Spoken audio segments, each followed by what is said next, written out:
Ang pagsupo sa droga, hindi yan magic formula para solbahin ang lahat ng kabulukan sa gobyerno. Eh, dyan na naman tayo, ginagamit na naman natin ang droga bilang pinagkakasya natin ang problema ng buong bayan na yan ang magiging problema na. Yan ay tukhang mentality ni Duterte. May sagot ho ba kayo doon?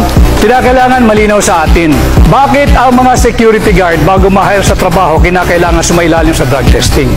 Ang pagiging opisyal ng gobyerno, ikaw ay humihipo ng pera ng mamamayang Pilipino. Higit na mataas dapat ang standard natin sa mga naglilingkod sa gobyerno. Attorney Espiritu? Bakit hindi tayo magkaroon ng competency test, integrity test, honesty test, at mahigit sa lahat, pro-masa test? Yan ba yung bangayan ni Marcos at Duterte? Yan ba may kinalaman yan sa sahod na hindi nakabubuhay ngayon? Yan ba may kinalaman sa kontraktualisasyon na nagpapahirap sa ating mga manggagawa? Yan ba may kinalaman sa kahirapan? Yan ba may kinalaman sa presyo ng mga bilihin? At yan ang mga nararamdaman ng taong bayan sa ngayon, hindi yung bangayang Marcos at Duterte. Ang usaping droga ay hindi bangayan ng dalawang nagbabangga ang pamilya sa politika.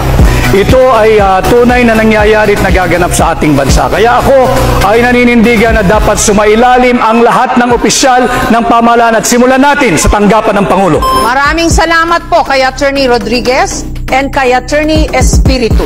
Dapat lang kasuhan si dating Presidente Duterte at long overdue na ito. Libo-libo ang pinapatay ni Duterte pero wala pang napapanagot.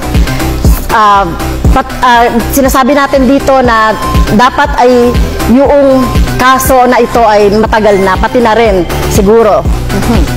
Senator De La Rosa? Sagot ko dyan is conditional, no? Hybrid. Pwedeng yes, pwedeng no. Yes, in the sense na nobody is above the law. Kapag mayroon siyang nagawang kasalanan, kasuhan natin.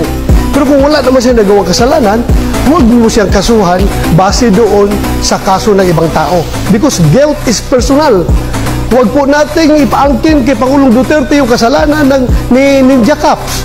Kaya po, after 3 years na tapos sa pag-ulo, walang kaso. So, mismong siya, si President Duterte, ay umamin na pumatay siya ng tao. Kaya kailangan siyang kasuhan. At ito, sino ba yung nagdisenyo ng mga policy na ito? Siya rin at nag-cause ng pagpatay. Maging si Senator Senator Bato ay dapat kasuhan.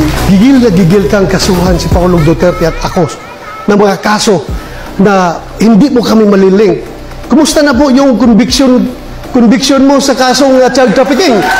Ano na po nangyari? Bakit andyan ka pa? Hindi ka pa nakulong. Ang ordinaryong tao nagtatanong, porque congresswoman ka, hindi ka nakulong.